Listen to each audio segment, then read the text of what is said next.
নমস্কাৰ প্ৰিয় বন্ধু বান্ধৱীসকল সপ্তাহৰ কোনকেইটা বাৰ আটাইতকৈ ভাগ্যশালী কোনকেইটা বাৰত জন্ম হ'লে ব্যক্তি অধিক ভাগ্যশালী হয় কোনজন ইষ্টদেৱতাৰ কৃপা তেওঁলোকে পায় বা গ্ৰহ নক্ষত্ৰৰ প্ৰভাৱ তেওঁলোকৰ ওপৰত কেনেকুৱা পৰে ফলত তেওঁলোকৰ ব্যক্তিত্ব গঠনত কেনেধৰণৰ প্ৰভাৱ পৰে আৰু কি কি ক্ষেত্ৰত সফলতা পায় সমাজত জিলিকি উঠিবলৈ সক্ষম হয় আজিৰ ভিডিঅ'ত আমি আপোনাক জনাম সপ্তাহৰ কোনকেইটা বাৰত ব্যক্তিয়ে জন্মগ্ৰহণ কৰিলে ভাগ্যশালী হৈ যিকোনো ক্ষেত্ৰত সফলতা লাভ কৰি সমাজত জিলিকি উঠিবলৈ সক্ষম হয় সেয়েহে আজিৰ ভিডিঅ'টো যদি আপুনি সম্পূৰ্ণকৈ চায় তেনে আপোনাৰ যি বাৰে জন্ম হৈছিল সেই বাৰটো কিমান ভাগ্যশালী আপুনি কোনজন ইষ্টদেৱতাৰ কৃপাত ভাগ্যশালী হ'ব পাৰিব বা কোনজন ইষ্টদেৱতাৰ কৃপা লাভ কৰি কি কি ক্ষেত্ৰত অধিক ক্ষমতাশালী হৈ ভাগ্যৱান হ'ব পাৰিব কথাখিনি জানি নিশ্চয় উপকৃত হ'ব পাৰিব গতিকে আজিৰ ভিডিঅ'টো যদি আপুনি শেষলৈকে চায় তেনে আপুনি নিশ্চয় লাভৱান হোৱাটো নিশ্চিত হৈ পৰিব জ্যোতিষশাস্ত্ৰৰ মতে যিদিনা সন্তান জন্ম হয় সেইদিনা গ্ৰহ নক্ষত্ৰৰ প্ৰভাৱ ইষ্টদেৱতাৰ স্থিতি দয়া গুণ জন্মৰ সময়তে তেওঁ শৰীৰত প্ৰৱেশ কৰে গৰুৰ পুৰাণ অনুসৰি ভগৱান বিষ্ণুৱে গৰুক কোৱা মতে পূৰ্বজন্মৰ কৰ্মফল স্বৰূপে ব্যক্তিৰ জন্মৰ স্থান ভাগ্য কৰ্ম নিৰ্ণয় হয় শাস্ত্ৰ অনুসৰি ব্যক্তিৰ ভাগ্য জন্মৰ আগতেই নিৰ্ধাৰণ হয় যদিও জন্ম হোৱাৰ ক্ষণত গ্ৰহ নক্ষত্ৰৰ প্ৰভাৱেও কিছু সলনি কৰে সপ্তাহৰ 7টা বাৰত বেলেগ বেলেগ ইষ্টদেৱতাৰ বাবে নিৰ্ধাৰণ কৰা হৈছে ৰবিবাৰটো সূৰ্য দেৱতাৰ নামত সোমবাৰটো শিৱৰ নামত মংগলবাৰটো সংকটমোচন বজৰংবলীৰ নামত বুধবাৰটো বাবা মংগলমূৰ্তি গণেশৰ নামত বৃহস্পতিবাৰটো ভগৱান বিষ্ণু আৰু শুক্ৰবাৰটো মাতা লক্ষ্মী শনিবাৰটো গ্ৰহাধিপতি শনিদেৱৰ নামত এইকেইটা বাৰৰ ভিতৰত কোনজন ইষ্টদেৱতাই বেছি সহায় কৰে কোনো ব্যক্তিৰ ভাগ্যত সেই কথাখিনিও আজিৰ ভিডিঅ'ৰ জৰিয়তে জানিব পাৰিব প্ৰিয় বন্ধু বান্ধৱীসকল তেনে জানো আহক সপ্তাহৰ কোনকেইটা বাৰ আটাইতকৈ ভাগ্যশালী আৰু কোনকেইটা বাৰত জন্ম হ'লে তেওঁলোকৰ স্বভাৱ চৰিত্ৰ ব্যক্তিত্ব কেনেধৰণৰ হয় আৰু তেওঁলোকক ভাগ্যই কেনেকৈ সহায় কৰে আৰু কি কি ক্ষেত্ৰত তেওঁলোকে সফলতা পাবলৈ সক্ষম হয় কথাখিনি কোৱাৰ আগতেই আপোনাক এটি সৰু অনুৰোধ জনাওঁ ভিডিঅ'টো যদি ভাল পায় তেনে এটা লাইক কৰাৰ লগতে কমেণ্ট বক্সত ভগৱান মহাদেৱক সন্মান জনাই ওম নমঃ শিৱায় বুলি লিখিবলৈ কেতিয়াও নাপাহৰিব আৰু যদি আমাৰ চেনেললৈ প্ৰথম আহিছে তেনে চেনেলটো ছাবস্ক্ৰাইব কৰাৰ লগতে অন্য 10জনে উপকৃত হোৱাকৈ ভিডিঅ'টো শ্বেয়াৰ কৰিবলৈ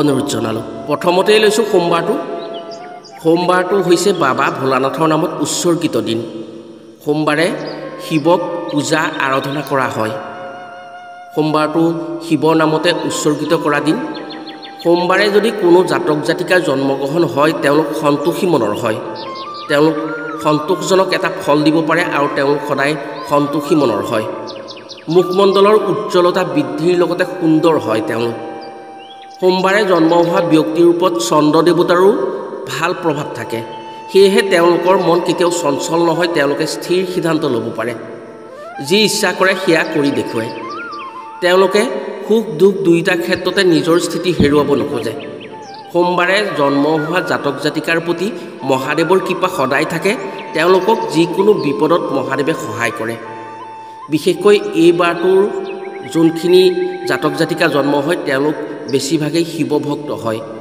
বিশেষকৈ এইবাৰে জন্ম হোৱা জাতক জাতিকাই শিৱৰ প্ৰতি বেছি আসক্ত হয় আৰু তেওঁলোকে শিৱক ভক্তি কৰি ভাল পায় যাৰ ফলত তেওঁলোকে খুব কম সময়ৰ ভিতৰত ক্ষমতাশালী হয় আৰু নিজৰ ক্ষমতাৰ বাবে আনৰ ওপৰত কেতিয়াও ভৰসা নকৰে সকলোৰে লগত মিলি থাকিলেও নিজৰ ওপৰত বেছি গুৰুত্ব থকাৰ বাবে আগতীয়াকৈ এইবাৰে জন্ম হোৱা জাতক জাতিকা সফল হ'ব পাৰে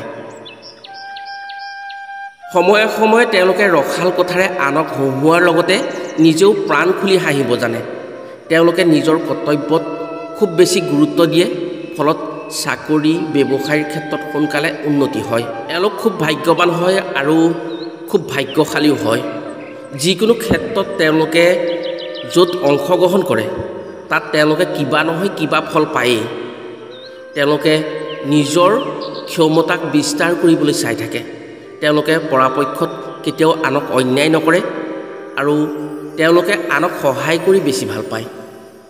এতিয়া আহিছোঁ দ্বিতীয়বাৰ মংগলবাৰটোৰ বিষয়ে আহিছোঁ। মংগলবাৰটোত জন্ম হোৱা জাতক জাতিকা সচৰাচৰ কৃষ্ণ বৰ্ণৰ হয়, মানে ক'লা হয়। মংগলবাৰটো হৈছে বাবা বজৰংবলীৰ নামত উৎসৰ্গিত দিন। বাবা বজৰংবলীক এই বাৰটোত পূজা অৰ্চনা কৰা হয়। মংগলবাৰে জন্ম হোৱা জাতক জাতিকা নাস্তিক আৰু শাস্ত্ৰ নিন্দুক হয়। তেওঁলোকে বৰ বেছি পৌৰাণিক শাস্ত্ৰৰ কথা বিশ্বাস নকৰে। সাধাৰণতে খঙাল আৰু জেদী হয়। সাহসী, ভোগী আৰু যিকোনো ক্ষেত্ৰত লাজ নকৰাকৈ কাম কৰিব পাৰে। তেওঁলোকে নিজৰ নিয়মত দৃঢ় আৰু যি কৰ্ম কৰিবলৈ মনত স্থিৰ কৰে সেই কামটো কৰিবলৈ যিমান কষ্ট কৰিবলগীয়া হয় সিমান কষ্ট কৰি হ'লেও সেই কামটো কৰিহে এৰে। মংগলবাৰে জন্ম হোৱা জাতক জাতিকাই তেওঁলোকে জীৱনলৈ যিমানেই কঠিন পৰিস্থিতি নাহক কিয় সাহসেৰে সেই পৰিস্থিতিৰ মুখামুখি হৈ সেই পৰিস্থিতিত জিকিবলৈ চেষ্টা কৰে। তেওঁলোকে কেতিয়াও পিছলৈ হটিব নোখোজে। ফলত তেওঁলোকে যদি শিক্ষাৰ ক্ষেত্ৰত চাই, আপুনি শিক্ষাৰ ক্ষেত্ৰত অত্যন্ত সুবিধাজনক হয় এনেকুৱা ভাৱবোৰ থাকিলে। যি কৰি হ'লেও মংগলবাৰে জন্ম হোৱা জাতক জাতিকাই নিজে জিকিবলৈ চেষ্টা কৰিবই। তেওঁলোকে আনৰ ওপৰত কেতিয়াও বেছি ভৰসা নকৰে, কম ভৰসা কৰে, যাৰ ফলত তেওঁলোকে বিশেষ মনোকষ্ট পাবলগীয়া নহয়। বিদ্যাত মধ্যম হয়। চাকৰি বাকৰিৰ ক্ষেত্ৰতো তেওঁলোকে অধিক সুফল পায়। শিক্ষাৰ ক্ষেত্ৰত তেওঁলোকে বেছি সুফল পায়, কাৰণ তেওঁলোকে জেদভাৱ এটা লৈ লয় মনত, আৰু সেই জেদভাৱৰ বাবে তেওঁলোকে জয়ী হয়। ইয়াৰ পিছৰ বাৰটো হৈছে বুধবাৰ। বুধবাৰে জন্মগ্ৰহণ কৰা ব্যক্তি সচৰাচৰ দয়ালু, পণ্ডিত আৰু সুন্দৰ মুখৰ অধিকাৰী হয়। বুধবাৰটো হৈছে বাবা গণেশৰ নামত উৎসৰ্গিত দিন, আৰু বাবা গণেশক এইদিনা পূজা পাতল কৰিলে বাবা গণেশ সোনকালে সন্তুষ্ট হয়। বুধবাৰে জন্ম হোৱা জাতক জাতিকাৰ প্ৰতি বাবা গণেশৰ সদায় কৃপা থাকে। এনে ব্যক্তি নিত্যপ্ৰিয় হয়, ঈশ্বৰ বিশ্বাসী হয়, বুদ্ধিমান হয় আৰু সাহিত্য অনুৰাগী হয়। কিন্তু বুধবাৰে জন্ম হোৱা জাতক জাতিকা বেছি জেদী হোৱাৰ বাবে আনৰ টান কথা সহিব নোৱাৰে। ফলত একে ঠাইতে বেছিদিন থাকি মনোকষ্ট হয়। তেওঁলোকে মুখত মৌ লৈ থাকিব পাৰে। তেওঁলোকৰ মুখখন বৰ মিঠা, অৰ্থাৎ তেওঁলোকে কথাৰে সোনকালে আপোন কৰি ল'ব পাৰে আনক। তেওঁলোকে যিকোনো পৰিস্থিতিতে টিকি থাকিব পাৰে আৰু যিকোনো পৰিস্থিতি তেওঁলোকে সলনি কৰিব পৰা স্বভাৱটোৰ বাবে তেওঁলোকে সহজেই যিকোনো পৰিস্থিতিত থাকিব পাৰে আৰু সহজে আনে তেওঁলোকৰ অন্তৰখন বুজিব নোৱাৰে। সময়ে সময়ে তেওঁলোকে ৰহস্যময়ী হয়। তেওঁলোকে জীৱনত কষ্ট পালেও বাবা গণেশ অৰ্থাৎ মংগল মূৰ্তিৰ কৃপাত তেওঁলোকৰ জয় হয়েই। শেষৰ জয় তেওঁলোকেই পায়। তেওঁলোক চোকা মনৰ হয় আৰু যিমান প্ৰতিকূল পৰিস্থিতিতো নিজকে খাপ খুৱাই নিজৰ জয়ধ্বজা উৰুৱাব জানে। তেওঁলোক অতি বুদ্ধিমান হোৱাৰ লগতে তেওঁলোক অতি জ্ঞানীও হয়। ইয়াৰ পিছৰ বাৰটো হৈছে বৃহস্পতিবাৰ। বৃহস্পতিবাৰটোৰ হৈছে ভগৱান বিষ্ণুক পূজা কৰা দিন আৰু ভগৱান বিষ্ণুৰ নামত উৎসৰ্গিত দিন। এইবাৰে জন্মগ্ৰহণ কৰা জাতক জাতিকাই ভগৱানৰ কৃপা সদায় পায়। সচৰাচৰ তেওঁলোক শান্ত, দয়ালু আৰু সমৃদ্ধিশালী হয়। এইবাৰে জন্মগ্ৰহণ কৰা জাতক জাতিকা বেদজ্ঞ, জ্ঞানী, বহুজনৰ প্ৰতিপালক হয়। অৰ্থাৎ এইবাৰত জন্ম হোৱা জাতক জাতিকাই ৰাজভোগ পোৱাৰ আশা থাকে। তেওঁলোকে সাধু সন্ন্যাসীৰ প্ৰতি অধিক আকৰ্ষিত হয় আৰু সাধু সন্ন্যাসীক তেওঁলোকে যথাযথ সন্মান কৰিব জানে। ধাৰ্মিক কাৰ্যৰ প্ৰতি তেওঁলোক সহনশীলতা হয় আৰু তেওঁলোকে সমাজত আগস্থান পায় আৰু সমাজ পৰিচালনাৰ দায়িত্ব পায়। এইবাৰত জন্ম হোৱা জাতক জাতিকাই দায়িত্ব খুব সুন্দৰভাৱে ল'ব পাৰে, যাৰ বাবে তেওঁলোকে মানুহৰ পৰা অত্যাধিক মৰম চেনেহ পোৱাৰ উপৰিও তেওঁলোকে যিকোনো ক্ষেত্ৰত আনৰ সহায় পায়। ভগৱানৰ কৃপা তেওঁলোকৰ ওপৰত থকাৰ বাবে আনক কেতিয়াও তেওঁলোকে হাত পাতিবলগীয়া নহয়। সদায় ভাগ্যশালী হয়। ভাগ্যই এওঁলোকক সদায় সহায় কৰে।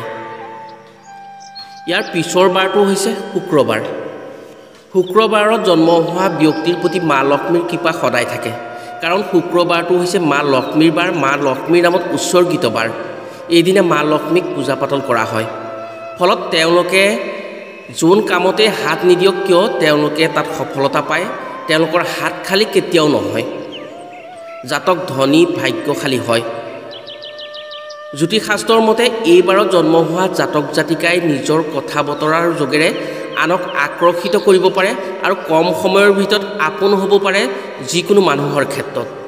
আকস্মিক বুদ্ধিৰ বাবে তেওঁলোকে বন্ধু বান্ধৱৰ মাজত জনপ্ৰিয় হয় আৰু মৰম পাবলৈ সক্ষম হয়। এওঁলোকে যি কাম বা ব্যৱসায় নকৰক কিয় মাতা লক্ষ্মী আৰু শুক্ৰ গ্ৰহৰ পৰম কৃপা থাকে আৰু সেই কৃপাৰ ফলত কেতিয়াও লোকচান নাখায়, লাভৱানেই হয়। জাতকৰ ধন টকা পইচাৰ ক্ষেত্ৰত কম খৰচী হয়। তেওঁলোকে হাতে জমা টকা কেতিয়াও শেষ হ'বলৈ নিদিয়ে। তেওঁলোকে হাতত যিকোনো প্ৰকাৰে কিবা নহয় কিবা প্ৰকাৰে তেওঁলোকে পইচা জমা ৰাখিবই। কমকৈ হ'লেও তেওঁলোকৰ হাতত জমা থাকিলেহে তেওঁলোকে বেছি ভাল পায়। ইয়াৰ পিছৰ বাৰটো হৈছে শনিবাৰ। শনিবাৰে জন্ম হোৱা জাতক জাতিকাসকল সচৰাচৰ নিচাৰ প্ৰতি বেছি আসক্ত হয়। শনিবাৰটো হৈছে গ্ৰহাধিপতি শনিদেৱৰ নামত উৎসৰ্গিত দিন আৰু শনিদেৱক পূজা পাতল কৰা হয়। এইবাৰত জন্ম হোৱা জাতক জাতিকাৰ কিন্তু এটা কথা বৰ ভাল, এওঁলোকৰ শত্ৰু কম হয়। শনিদেৱৰ কৃপা বেছি থাকে। এওঁলোকলৈ মানুহে কিছু ক্ষেত্ৰত ভয় কৰে। এওঁলোকৰ মনত এটা এলাহ ভাৱ হোৱাৰ বাবে সফলতা পাওঁতে কিছু পলম হয়। শনিবাৰে জন্ম হোৱা ব্যক্তিৰ বেছি ৰসিক হয়। নিজৰ ৰসিকতাই আনক আনন্দ দিয়াৰ লগতে নিজে আনন্দত থাকি হাঁহি স্ফূৰ্তি কৰি বেছি ভাল পায়। তেওঁলোকে আনক আনন্দ দিয়াৰ লগতে নিজেও আনন্দ ল'ব পাৰে। কিন্তু চিঞৰ বাখৰ কাজিয়া পেচালৰ বাবে এই জাতক জাতিকাই কেতিয়াও ভয় নকৰে। বহু ক্ষেত্ৰত কেতিয়াবা অপমানৰ সন্মুখীনো হ'ব লগা হয়। শনিবাৰে জন্ম হোৱা জাতক জাতিকা বিশেষকৈ বেছি জেদী হোৱা পৰিলক্ষিত হয় আৰু বলে নোৱাৰিলে তেওঁলোকে বুদ্ধিৰে যিকোনো ক্ষেত্ৰত জয় হ'বলৈ চেষ্টা কৰে। আনক পৰাজয় কৰিব পৰাটো তেওঁলোকৰ যেন এটা নিজৰ প্ৰধান কৰ্তব্য এই বুলি ভাবে। তেওঁলোকে কোনো ক্ষেত্ৰত সৰু হ'ব নিবিচাৰে। শনিবাৰে জন্ম হোৱা ব্যক্তিসকলৰ খঙাল স্বভাৱটোৰ বাবেই তেওঁলোকে আনৰ বিশ্বাসী হোৱাত কিছু বাধা পায়। ফলত তেওঁলোকে কম বয়সীয়া মানুহৰ লগত বন্ধুত্ব বেছি কৰি বেছি ভাল পায়। কম বয়সীয়া মানুহে তেওঁলোকক বেছি সন্মান কৰে। তেওঁতকৈ যোনবোৰ মানুহৰ বয়স কম তেওঁলোকে সন্মান কৰে। তেওঁলোকৰ লগত থাকি তেওঁলোকে বেছি ভাল পায়। এওঁলোকৰ ভাগ্যৰ ক্ষেত্ৰত ভাগ্য বৰ সুন্দৰেই হয়। শনি দেৱতাৰ সদায় পৰম কৃপা পায়। শেষৰ বাৰটো হৈছে ৰবিবাৰ বা দেওবাৰ। এই ৰবিবাৰ বা দেওবাৰটো সূৰ্য দেৱতাৰ নামত উৎসৰ্গিত দিন। এইদিনা সূৰ্য দেৱতাক পূজা পাতল কৰা হয়। এইদিনা জন্ম হোৱা জাতক জাতিকাই সূৰ্যদেৱৰ পৰম কৃপা পায় আৰু সূৰ্যৰ দৰে উজ্জ্বল হ'বলৈ ক্ষমতা পায়। তেওঁলোকৰ জ্ঞান বিচাৰ বুদ্ধিৰ পৰিমাণ বেছি হয়। তেওঁলোকে খুব কম সময়ৰ ভিতৰত যিকোনো কথা আয়ত্ত কৰি ল'ব পাৰে। কিন্তু এটা কথা ঠিক, এই বাৰত জন্ম হোৱা জাতক জাতিকা ক্ৰোধী হয়, অৰ্থাৎ খঙাল হয়। মিঠা বস্তু খাই বেছি ভাল পায়। জাতক সচৰাচৰ ধাৰ্মিক মানি আৰু প্ৰিয়ভাষী হয়, অৰ্থাৎ কোমল মাতৰ অধিকাৰী হয়। তেওঁলোকৰ ইচ্ছা শক্তি অতি প্ৰবল হয় বাবে যিকোনো ক্ষেত্ৰত সফল হয়। কম দিনৰ ভিতৰত তেওঁলোকে নিজকে ধনী হিচাপে পৰিচয় দিব পাৰে। জ্ঞান বুদ্ধি বেছি হয়। জীৱনত ডাঙৰ সপোন দেখে আৰু ইচ্ছা শক্তি প্ৰবল হোৱাৰ বাবে তেওঁলোকে নিজৰ সপোন পূৰাবলৈ অবিৰতভাৱে চেষ্টা কৰে আৰু বাস্তৱত ৰূপায়িত কৰিব পাৰে। যিকোনো মহিলাৰে তেওঁলোকে দেওবাৰে জন্ম হোৱা জাতক জাতিকা প্ৰায়েই পবিত্ৰতা থাকে। তেওঁলোক মিহি মাতৰ অধিকাৰী হয়, গহীন স্বভাৱৰ হয়। তেওঁলোকক সহজে আনে প্ৰভাৱান্বিত কৰিব নোৱাৰে। বিদ্বান হোৱাৰ উপৰিও তীক্ষ্ণ বুদ্ধি সম্পন্ন হয়। দেওবাৰে জন্ম হোৱা জাতক জাতিকা সাধাৰণতে বেছি বুদ্ধিয়ক হয় আৰু তেওঁলোকে বুদ্ধিৰ দ্বাৰা যিকোনো কাম সহজতে কৰিব পাৰে আৰু তেওঁলোক ভাগ্যশালীও হয়। সূৰ্যদেৱৰ পৰম কৃপা পায় দেওবাৰে জন্ম হোৱা জাতক জাতিকাই। প্ৰিয় বন্ধু বান্ধৱীসকল, সপ্তাহৰ 7টা বাৰত জন্ম হোৱা জাতক জাতিকাৰ ভাগ্য কৰ্ম সংস্থাপন তেওঁলোকৰ ব্যক্তিত্ব এনেধৰণেৰে হয়। কোনটো বাৰ অধিক ভাগ্যশালী হ'ব সেই বাৰটো আপুনি নিজে চিলেকশ্যন কৰি ল'ব, কাৰণ ইয়াত এটাইকেইটা বাৰৰ সম্পূৰ্ণ তথ্য দিয়া হৈছে। ইয়াৰে ভিতৰত কোনটো বাৰ অধিক ভাগ্যশালী হ'ব বা ভাগ্যৱান হ'ব সেই বাৰত জন্ম হ'লে জাতক জাতিকা, সেই বাৰটো আপুনি নিজে নিৰ্ধাৰণ কৰি ল'ব পাৰিব। ভাবিছোঁ আজিৰ ভিডিঅ'ৰ জৰিয়তে নিশ্চয় উপকৃত হ'ব পাৰিছে। আপোনাৰ লগত আপোনাৰ জন্মৰ বাৰটোৰ সৈতে যি মিলিছে সেই বাৰত জন্ম হোৱা জাতক জাতিকাৰ লগত বা আপোনাৰ লগত এই কথাবোৰ মিলিছে নাই সেই কথাটো কমেণ্ট বক্সত জনাবলৈ নাপাহৰিব। আজিলৈ ভিডিঅ'টো ইমানতে সামৰিছোঁ। পুনৰ এনেধৰণৰ অন্য এটা ভিডিঅ'ৰ লগত পুনৰ লগ পোৱাৰ প্ৰতিশ্ৰুতিৰে আজিলৈ আহোঁ। সকলো ভালে থাকক, সুস্থ থাকক। ধন্যবাদ।